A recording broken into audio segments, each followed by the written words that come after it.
And there's a distinction, and I'm sure you know this, is between how the problem feels to you as the leader, what the problem looks like to me as in from the outside, and obviously how the problem manifests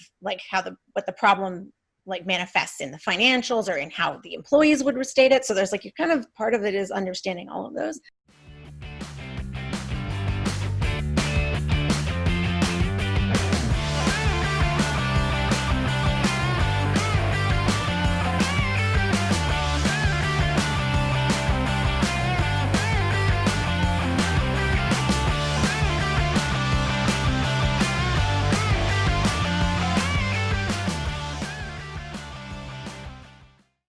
All right, guys, welcome back to the show. This is again Sean here at the Leadership Stack podcast. And for this episode, we have Miss Keziah Robinson. She is the founder of an independent advisory firm with expertise in early stage startups, pivots, turnarounds, and in entrepreneurial corporate initiatives. That's a handful right there. And she has done a lot of projects with small to medium firms, and her expertise is just amazing. She has founded her company, Cassia Partners, and she's been running it 8 years now. And I would love to hear from her. I would love to learn from her. And I hope that you guys will learn a lot in this episode as well. Keziah, thank you so much for joining us in the show. Thank you so much, Sean. And thanks for that wonderful intro. Yeah, so it's like 7 p.m. already here in the Philippines, and it's so what time is it again in your part of the world? I'm on the East Coast in the U.S., so it's 7 a.m. 7 a.m. All right, you're not gonna find me up and about 7 a.m. I'm a night owl. So yeah, thank you so much for waking up. You know, it's a pleasure having you here in the show, and we're looking forward to learn from you. So to start with, I want to start with something light. And the question that I have for you this morning is what are some of your leadership mantras? Something that you hold on to pretty much every day when things go tough, and things do get tough, especially now in the pandemic that we have all experienced. And here in the Philippines, we went through a very strict lockdown that's just easing up this June. What is something that you hold on to every day? Well, I have two things that I tell myself in times of crisis and challenge. One thing I always say is, this too shall pass. And it's very important to keep in mind that when you have a down day, when you have a rough day, like that, you've had great days too. And so to hold on and celebrate the great days, but also when things are down, to kind of ride it out. There's no solution to a feeling. The other one, and we were chatting about a little bit in the preamble, is, and if you're familiar with the Blues Brothers, this is a sort of big piece of that movie. It's an old movie in the US, but I'm on a mission from God. And I really do view that the work that I do and the work that I am helping support my clients in doing is for the greater good. I say God, other people, the universe, humanity, whatever higher force, larger purpose that you can identify with. And God means I'm Jewish. So God is, I have a different concept of God than other people might have. So, but I think that's the thing I say to myself every morning. And so I'm curious, when you say I'm on a mission from God, is there anything specific, or is it like a general idea? Well, one of the in the Jewish tradition, religion, there's sort of the highest form of charity is to help someone help themselves. So the expression is give a man a fish and he eats for a day, teach him how to fish and he eats forever. Mm-hmm. So there is that very strong kind of helping other people come into themselves. And that is something that is really very powerful. And then I really, and the other thing is, the words have a lot of power in the Torah, in the Old Testament, and the Torah is what we call the kind of main religious text. And so there's the words have a lot of power. And I also use that with people as we do, work on, what are you saying? Like, what do you mean by inclusive? Great word. Lots of people use it. What do you mean by it? So that's something that also comes out of that tradition that I bring into my coaching. That's awesome. And speaking of like this mission and helping people find, themselves and their purpose, and I want to know, like, how did you start Cassia Partners? How did that idea come to mind? The entrepreneurial journey is always beautiful. And I've shared mine in a couple of podcasts that I've done already. I started with nothing but $25. Really, I was broke and I was super thin. And I say it's a series of divine appointments from God, how I started up. And I want to know how you started up. That's a curious thing for me. Can you share us a little bit more about that? Absolutely. And I think it's interesting because, again, being Jewish, I talk about, my 40 years in the desert. So I'm always going, I did my 40 years in the desert. So you get, so with my clients, you only do 10 or 20. Everybody has to go through things. Everybody has to go through some degree of journey. And mine was very much like a little bit of that ping pong ball. I mean, it was fairly straight and narrow. I had a job in finance. I went and got after undergrad, I went and got an MBA. Then I went back into that industry. And then about 6 years after, I was miserable. So 8 years ago, I was like sitting in my office. I lived in Los Angeles at the time, and I had a good paying job, and the people were very nice, and they liked me, and I just hated it. I hated the work. I got depressed. I mean, I couldn't listen to the radio anymore because the news radio was always bad. I'd be crying by the time I got to the office, and I'm like, why am I so sad? And it was really because the work was such a bad fit. So I left that, and then I immediately, as I said, like a ping pong ball, jumped into something. A woman I knew had a lot of trouble with her business, and I turned that around. And then after about a year of working there, I was like, wow, this is really tough. I don't really want to do turnarounds anymore. But I mean, I help with them, but I was like, I don't want to be a turnaround executive. So then I ping ponged, and then I went this and then that. I helped people set up businesses, and I kept bouncing around. And it took me actually several years to look back at what was successful. And I noticed that the work that I did that was most successful in the consulting realm or the advisory realm was where it was really playing to the strengths of the leader, the owner of the business. And that's where I kind of began to focus much more on smaller businesses. The owner is an owner-operator. They got skin in the game. They really care that the business succeeds. If you do work with larger corporations, you start to realize how much people don't care that the business succeeds, even if they're good people and they care a lot about their team. There was a degree to which I just started looking at that, and I moved back to my hometown of Boston about 4 years ago. And that's when I really made that shift more consciously towards coaching and towards de-emphasizing the consulting. So I lead with the coaching and then bring consulting skills in, as opposed to leading with the consulting and bringing coaching skills in. Got it. And it might get a little messy though, because like coaching is a process where you have to keep on drawing out stuff from whoever it is that you're coaching and making them realize things that they should already have realized.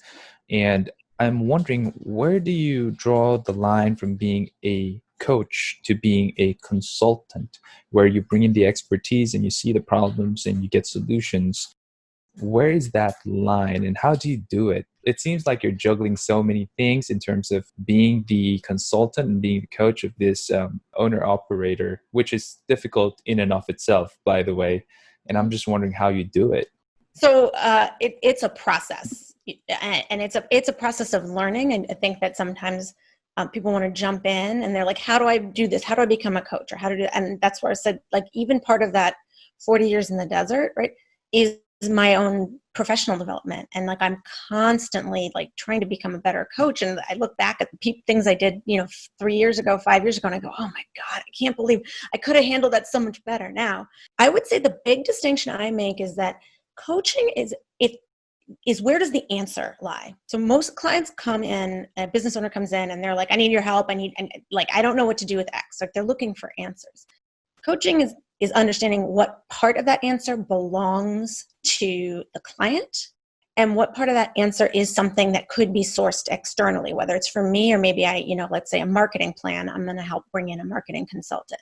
The stuff that, and a prime example, especially with startups, but in any business, product market fit, right? The number one reason that businesses fail, startups fail is a lack of product market fit. I don't know whether the product is more important to you or the market is more important to you. So if you hire an advisor, I could come in and do an analysis and tell you that it's a great market, forget this product, like let's just go with this market, or vice versa.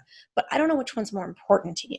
And if it doesn't matter how great the market is, if the product you're passionate about, then I as the coach need to help you figure out what market you want and then maybe help you with the analysis of that particular market and how you're going to do your go-to-market strategy. That's more of the consulting. So I really try to keep in mind, like, where does the answer lie? And it's not perfect. It's not perfect. But that's really always where I'm trying to focus on. So I'm wondering, you've spoken to how many business owners by now, approximately? In the course of my career, I probably met with 1,000 companies. Yep.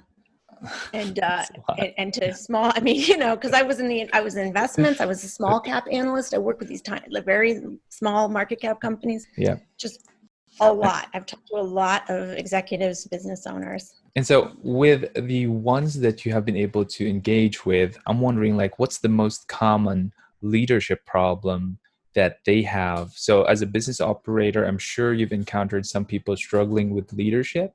It is a very difficult thing to grasp, to, just be able to love people and serve them, even if you're paying them, and even if they're making mistakes that could have been avoided if they just took the time. Like, these are stuff that I personally go through, and I know how frustrating it is. And I just want to ask, like, what's the most common leadership problems that you've encountered with business owners that you've coached or dealt with? Yeah.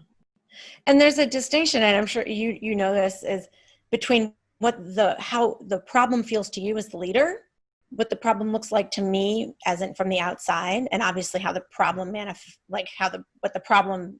manifests in the financials or in how the employees would restate it. So there's like, you kind of, part of it is understanding all of those. Typically I get people, when they come to me, they have one of their, what they know is that the business isn't growing the way that it used to.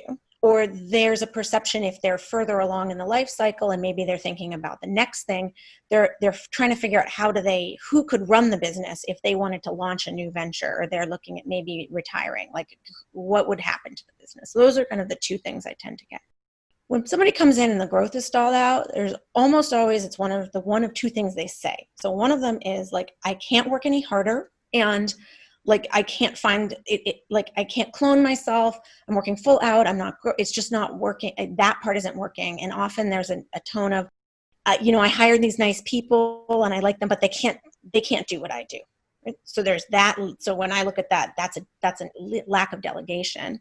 And that's also, like, people want to have control, and I don't know where the control comes from. So we do a lot of work on, like, what's the source of this control issue, so that you can actually go at how you would delegate. But a lot of that's just building the practice of delegation. So, but they've convinced themselves there's no one to delegate to often. Or I can delegate only the tasks that I don't want, but I really can't delegate client service. And it's like, well, how are you ever going to sell your business to somebody if you do all of the sales and the client service? I mean, right. Like, it's impossible.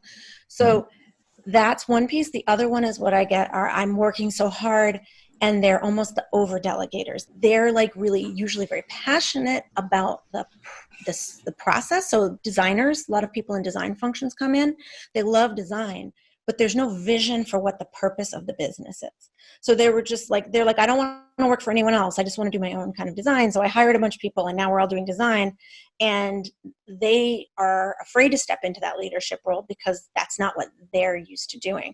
So that I come in much more with, like, what is the higher purpose? What is the vision? What's the design and service of, okay, now how you're going to have to step into that leadership and rally people around you. The good thing with that type of person is they're typically over delegating. So what it is about kind of helping them find the right team, but also on helping them understand they are going to have to be the boss, and that's not always fun. Let's jump from that platform. Those are two very different personalities that you got right there. One of them is very dominant. They're like, I want control, and if you can't do it as well as I do, I'm just going to do it by myself. And the other one is, no, I want to abdicate my responsibility because this is what I want to do, and that's clear to me, and I don't want to be responsible for the other people's lives in my team. So how do you, coach, lead these people into a sort of balance? Well, I mean, the first thing is really getting into what they want, to the point of evolving. I used to never touch personal stuff. I was like, you know what, that's your thing. We're here to do work on the business. And now we work through the business. Because I believe I'm coaching not just the owner, but also coaching the business and sometimes doing team things, helping them run their teams better. But I do look at it as, what do you want? This is your baby. This is your business. What is the long game for you? What do you want, not just in the short term?